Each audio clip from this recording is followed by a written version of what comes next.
Blood conservation strategies in cardiac surgery. High-yield facts.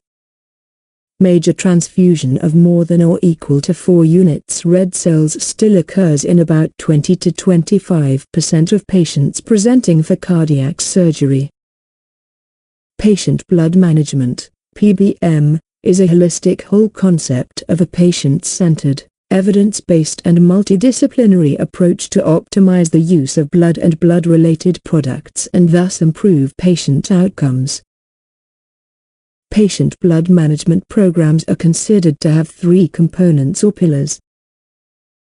Pillar 1 of patient blood management is about optimization of red cell mass and erythropoiesis prior to surgery. Pillar 2 of blood management is about minimizing blood loss. Pillar 3 of patient blood management is about maximizing the ability of the patient to cope with hematological irregularities during recovery period by optimizing tolerance to anemia. Introduction. The clinical observation of AIDS in 1981 and the discovery that it was caused by a retrovirus that could be transmitted in blood stimulated many clinicians to embrace blood conservation techniques in cardiac surgical practice that had been suggested in the early 1960s. However, the threat of disease transmission has receded to be replaced by multiple studies showing that transfusion of red cell and hemostatic components is associated with both acute and longer-term adverse outcomes. There is also growing awareness of the true financial cost to the healthcare sector of blood transfusions. Despite this, more recent studies have shown major transfusion, more than or equal to 4 units red cells, still occurs in about 20 to 25% of cardiac surgery patients. This suggests that there is still a need for further improvements in blood management and transfusion practice. Since the turn of the millennium, cardiac surgical and anesthesia societies have issued advice and guidelines related to the incidence of these adverse events and also guidance on reducing transfusion burden. The most recent of these from the European societies have focused on the more holistic concept of a patient-centered, evidence-based and multidisciplinary approach to optimize the use of blood and blood-related products and thus improve patient outcomes. This approach has been termed patient blood management, PBM. Patient blood management goes beyond the concept of appropriate use of blood products, because it aims to prevent and significantly reduce transfusion burden by addressing modifiable risk factors that may result in transfusion long before a transfusion is considered. The utility of this approach was shown with the publication of results from the Patient Blood Management Program in Western Australia, which is considered the largest such program in the world to date. It included 605,046 patients admitted to Western Australia's 4 major adult tertiary care hospitals, with results showing the use of blood products was reduced by 41% during the study period. There were significant patient outcome benefits including a 28% reduction in hospital mortality, a 15% reduction in hospital length of stay, a 21% decrease in hospital-acquired infections and a 31% decrease in the incidence of heart attack or stroke. Reduction in infections is particularly relevant to cardiac surgical practice, as infection and particularly pneumonia will lead to an increase in time on a ventilator and thus a prolonged duration of intensive care unit stay. Overall, the reductions achieved resulted in a considerable cost saving to the health system. The initial aspect of developing patient blood management is to identify the risk factors in patients that may increase the probability of receiving a transfusion during the course of their hospital stay. These have been identified by a logistic regression analysis of large databases. Table 6.1 shows the patient characteristics that have been associated with such an increased risk. Patient blood management programs are considered to have 3 components or pillars. This chapter will discuss these in turn with particular emphasis on cardiac surgical practice. Pillar 1. Optimization of red cell mass and erythropoiesis prior to surgery. The components of the first pillar of patient blood management are outlined in Table 6.2. Anemia is defined by the World Health Organization as a hemoglobin concentration less than 13 grams per deciliter for men and less than 12 grams per deciliter for non-pregnant women. In a recent survey of cardiac surgery units in the United Kingdom, about 30% of patients had anemia at the time of their preoperative assessment. The vast majority of these patients had an iron deficiency type of anemia. Iron deficiency anemia is usually caused by blood loss, which can be occult from the digestive tract or more visible, such as with menorrhagia.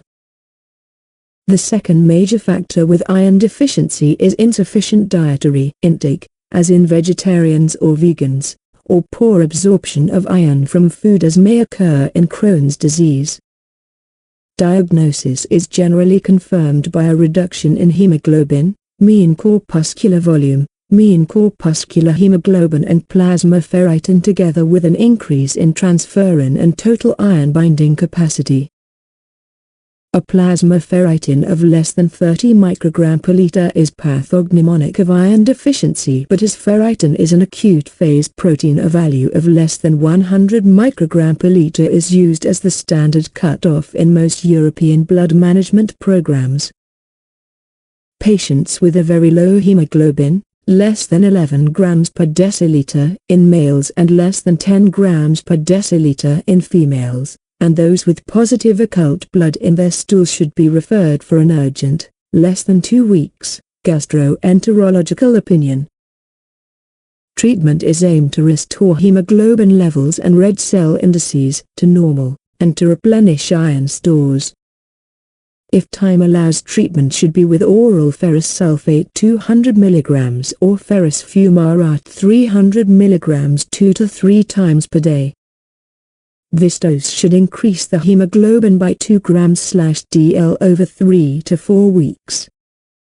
If restoration of hemoglobin is more pressing, then parenteral iron can be administered. Current preparations have a much reduced incidence of allergic and other reactions and can be given over a short, 10 to 30 minutes, period. The dose is calculated using the Ganzoni equation. Total iron deficiency, mg, equals weight, kg, times, target hemoglobin minus measured hemoglobin in grams per deciliter, times 0.24 plus 500 milligrams. Estimated iron to replenish iron store in patient more than or equal to 35 kilograms in weight. Pillar 2. Minimize blood loss.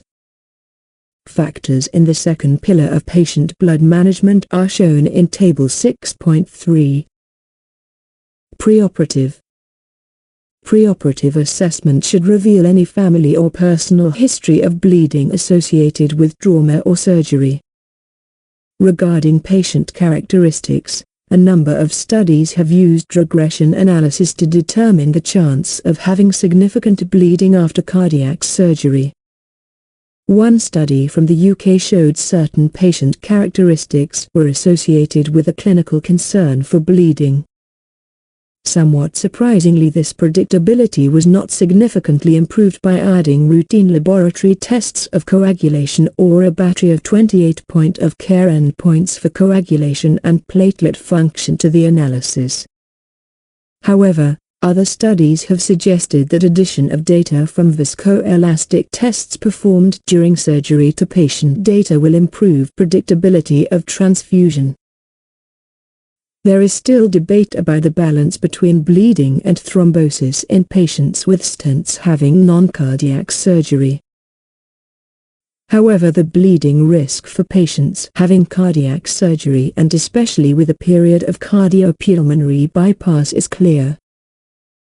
Guidelines suggest that surgery should be postponed for 3 days if the patient is taking ticagrelor, 5 days with clopidogrel and 7 days for prasugrel. Alternately, the degree of platelet inhibition can be assessed using platelet function analysis to guide the timing of surgery. This approach was associated with halving the time to surgery in clopidogrel-treated patients. Intraoperative surgical technique should be oriented to hemostasis and timely control of bleeding points. Anesthetic technique should focus on maintaining cardiovascular stability and preventing hypertension. The main mechanical foundation of managing red cell mass is to prevent hemodilution and the reinfusion of processed shed or sequestered blood. Hemodilution prevention is achieved with low prime volumes or by using techniques such as retrograde autologous priming. Cell salvage techniques have been shown to be excellent for red cell conservation in a variety of surgeries and have a special place in processing the contents of the cardiopulmonary bypass circuit after protamine administration and during chest closure. Hemostasis is optimal if skin temperature is maintained and acidosis prevented. There is considerable debate about pharmacological interventions to reduce bleeding. The vast majority of data showing a benefit to reduce transfusion burden is related to the serine protease inhibitor aprotinin and the lysine analog antifibrinolytics, of which tranexamic acid is the most popular choice in Europe. These compounds are given a Class 1 level of evidence A classification for effectiveness in recent European guidelines. The main questions remaining are to establish if there is clear evidence for the efficacy superiority of one agent over the other and to establish if there are any safety concerns. In their meta-analysis in the most recent Cochrane review, 3,983 patients were included in studies directly comparing aprotinin with tranexamic acid. There was a 13% reduction in patients exposed to red cell transfusions, P equals 0.032, in aprotinin-treated patients. More recently, studies have compared data from the period prior to the voluntary withdrawal of aprotinin in 2007 with the subsequent period when aprotinin was not available and was thus substituted with tranexamic acid. For isolated first-time coronary artery bypass surgery, a French multicenter study showed aprotinin was superior to tranexamic acid at reducing blood loss and transfusion, especially in patients taking platelet-active medication, confirming the results of a randomized study in patients taking dual antiplatelet therapy, which showed a 60% reduction in transfusion of red cells and platelets in aprotinin-treated patients. Perioperative blood transfusion in the French study was also significantly lower in the aprotinin-treated patients. This study also confirmed prior data that the plasma creatinine in aprotinin-treated patients showed a statistically significant, but transient rise compared to those given tranexamic acid. A single-center analysis from Bristol in the UK analysed data from all the cardiac surgery performed at that unit. They used propensity analysis to match 1754 patients given aprotinin prior to licenses cessation with the same number treated with 4 grams of tranexamic acid after license cessation. Table 6.4 shows the data for transfusions in these two groups. In a subset of 501 of each of these groups identified at high risk of transfusion, there was an increased risk of mortality following aprotinin suspension. This confirms similar findings from the group in Toronto, Canada. A higher risk of bleeding and need for transfusion is surgery to replace the ascending aorta using a period of hypothermic circulatory arrest. A study from Atlanta in the United States with a single surgeon using the same technique of surgery and cardiopulmonary bypass showed a significant, p less than 0.01, increase in transfusions of red cells, platelets, frozen plasma, cryoprecipitate and use of recombinant factor 7A when tranexamic acid, 4 grams, was used instead of aprotinin. Although aprotinin is superior to tranexamic acid in relation to bleeding and transfusion, there are concerns over the safety of the therapy, especially in the higher-risk patient. Aprotinin competes with creatinine in the proximal convoluted tubule for the reuptake pathways, and this leads to the transient rise in creatinine observed when aprotinin is used. As this mechanism also explains the creatinine changes with aminoglycosides and certain contrast agents, it is not surprising that co-administration amplifies the creatinine rise. The final problem regarding creatinine is that renal function deteriorates with advancing age, and patients over 70 to 75 years of age have a higher risk of bleeding and transfusion. There are virtually no safety data in this group of patients, so the regulators have asked for the market authorization holder, Nordic Pharma, to collect data for patient usage and adverse outcomes. Participation in the Nordic Aprotinin Patient Registry, NAPA, is a condition for sale of aprotinin in Europe. Hypersensitivity reaction on a second exposure within 12 months is a recognized problem with the use of aprotinin, although the mechanism is unclear. With regard to safety of tranexamic acid, the major risk that has emerged over the past few years is increased seizure activity. The potential mechanism for altering the excitatory neuronal state is that the lysine analogues have marked structural homology with gamma-aminobutyric acid, GABA, and act as competitive inhibitors in the central nervous system. A meta-analysis of 45,235 patients showed the risk was increased by about fourfold. More worrying is the data from the Atticus study, which was a multinational, randomized controlled trial in 4,631 patients. The relative risk of having a seizure in this study when receiving tranexamic acid was 7.6-fold, and this was not affected by halving the dose of tranexamic acid. More worrying aspect from this study was that the authors estimated that those patients who had a seizure were 22 times more likely to have a permanent stroke and 9.5 times more likely to die. If this data is universally applied to the yearly cardiac surgery numbers for the UK, then 250 patients would have perioperative seizures causally associated with the use of tranexamic acid. Of these, if the Attica figures were repeated, about 25 would die and about 100 would have a permanent stroke. Postoperative monitoring the rate of bleeding is a fundamental of patient management. There should be an algorithm in place to determine interventions and a low threshold for returning the patient to theatre for re-exploration. Phlebotomy has been identified as one of the main factors in blood losses in the intensive care unit. This is especially the case in more long-term patients who are not actively bleeding. For example, a 3.5 milliliters increase in daily phlebotomy volume was reported to double the odds of being transfused by day 21 post-surgery. Using closed-loop sampling systems and the microsample point-of-care tests, as in pediatric practice, should be actively considered as part of the patient blood management program.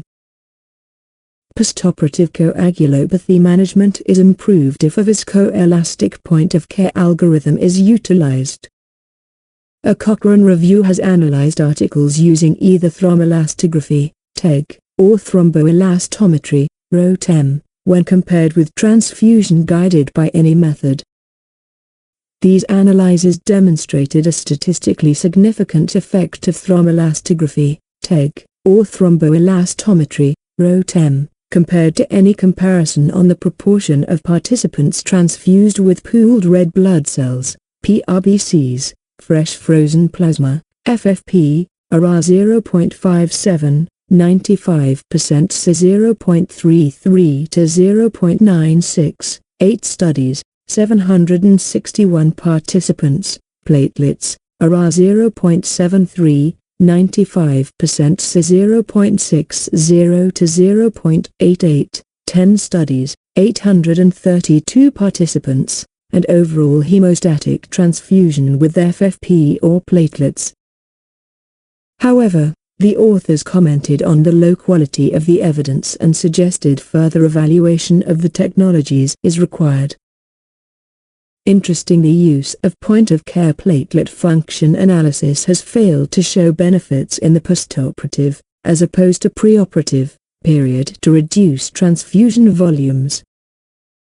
As with intraoperative management, maintaining skin temperature and preventing acidosis are very important. Pillar 3. Maximize the ability of the patient to cope with hematological irregularities during recovery period by optimizing tolerance to anemia. Factors in this pillar of patient blood management are shown in Table 6.5. At the preoperative assessment, the patient should be informed as to the likely strategy regarding bleeding and transfusions relevant to the planned cardiac surgery procedure. Many hospitals have patient literature explaining this or have their patient blood management plan available. It seems intuitive to optimize cardiorespiratory function in the preoperative period, prehabilitation, in the belief that this will provide a reserve in the perioperative and early postoperative period to allow the oxygen delivery to be maximized without requiring a red cell transfusion. Patients with incipient cardiac failure should be receiving appropriate therapy with diuretics, angiotensin-converting enzyme inhibitors or receptor blockers and beta-adrenergic blockade. Postoperative pulmonary complications increase the use of medical resources, length of hospital stay and healthcare costs. A 6-factor model: age more than or equal to 70 years, productive cough, smoking, diabetes mellitus, inspiratory vital capacity and maximum expiratory mouth pressure lower than 75% of the predicted value, has been used to predict the risk of developing pulmonary complications in patients undergoing elective cardiac surgery. In the higher-risk patient, physiotherapy aimed at improving inspiratory muscle function has been shown to have significant benefits. There is increasing literature to show that restrictive transfusion strategy, threshold 7.0 to 8.0 grams per deciliter, is not inferior to a more liberal strategy, threshold 9.0 to 10.0 grams per deciliter, when mortality and morbidities are compared. However, one UK study, Titer 2, suggested mortality might be increased with a restrictive policy. The study has however been criticized concerning certain confounders and the transfusion thresholds. One further concern about the use of restrictive policies is that the patient may not mobilize as rapidly as a patient with a higher hemoglobin, and thus oxygen delivery. The group in Milan has addressed this, as all patients in Italy are provided with rehabilitation after their surgery at a specialist unit. The test of activity used was the 6 minutes walking distance.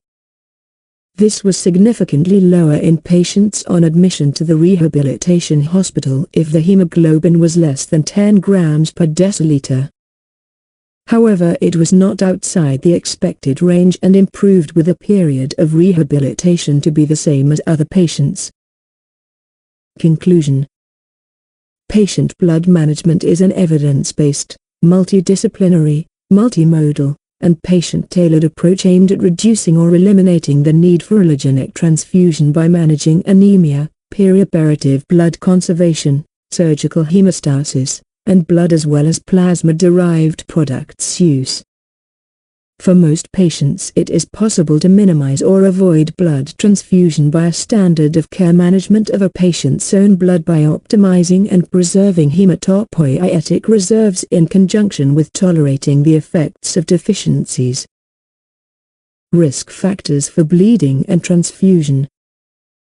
Certain factors increase a patient's risk of bleeding and the need for a blood transfusion during or after surgery. These include patient demographics and medical history, such as being female, over 70 years old, or having insulin-dependent diabetes.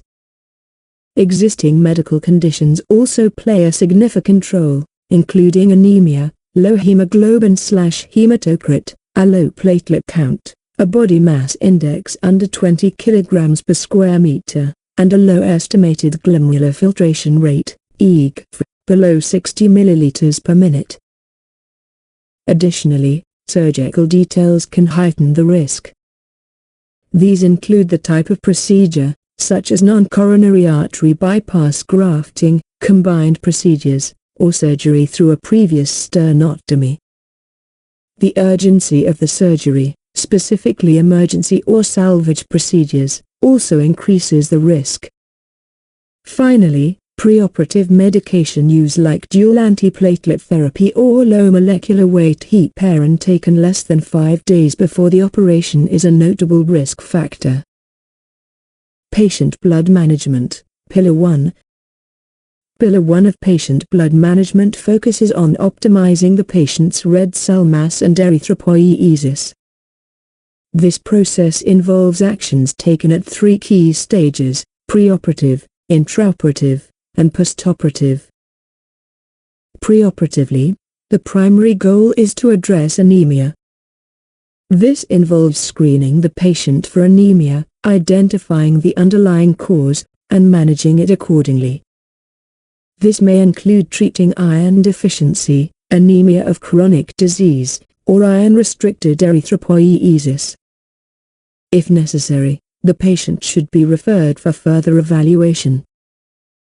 Intraoperatively, the focus is on timing the surgery to allow for the optimization of the red cell mass and erythropoiesis. This ensures the patient is in the best possible condition for the procedure. Postoperatively, the strategy may include considering the use of erythropoiesis stimulation to support the continued production of red blood cells. Patient blood management, Pillar 2. Pillar 2 of patient blood management focuses on minimizing blood loss through actions taken before, during, and after a procedure. Preoperatively, the focus is on assessing and managing bleeding risk. This includes identifying any family or personal history of bleeding disorders and reviewing the patient's antithrombotic therapy. It's often necessary to stop dual antiplatelet therapy, though maintaining a patient on aspirin monotherapy may be safe. Intraoperatively, the goal is to control bleeding in real time. This involves using a hemostasis-oriented surgical technique to limit blood loss. Strategies to minimize hemodilution include using small prime circuits and retrograde autologous priming. Red cell salvage, which involves collecting and reinfusing the patient's own blood, can be performed both during surgery and from the cardiopulmonary bypass circuit during chest closure. Other key measures include maintaining the patient's temperature and preventing acidosis, which can both impair clotting, as well as using drugs to improve hemostasis. Postoperatively, vigilant monitoring for bleeding is essential. This includes an early return to the operating room for re-exploration if warranted. Keeping the patient warm and preventing acidosis remain important. Clinicians should also minimize iatrogenic blood loss, which is blood loss caused by medical procedures such as frequent blood draws, phlebotomy. Finally, the use of point-of-care diagnostics helps in the rapid diagnosis and management of coagulopathy. Patient blood management, Pillar 3. Pillar 3 of patient blood management centers on optimizing the patient's tolerance for anemia, with a primary goal of maximizing oxygen delivery to tissues. Preoperatively, this involves including the patient in the management plan discussions. Clinicians assess and optimize the patient's cardiopulmonary function and physiological reserves. A patient-specific plan is developed to minimize blood loss, optimize hemoglobin levels, and manage any existing anemia. Intraoperatively, the focus is on maintaining stable physiological conditions. This includes optimizing cardiac output, ventilation, and oxygenation to ensure tissues receive adequate oxygen. A restrictive red cell transfusion strategy is applied, meaning transfusions are only given when absolutely necessary based on clinical criteria, not just a specific lab value. Post-operatively, the approach continues to maximize oxygen delivery and minimize consumption. This involves treating any anemia that may have developed, promptly addressing or preventing infection, and continuing a restrictive transfusion strategy to avoid unnecessary transfusions.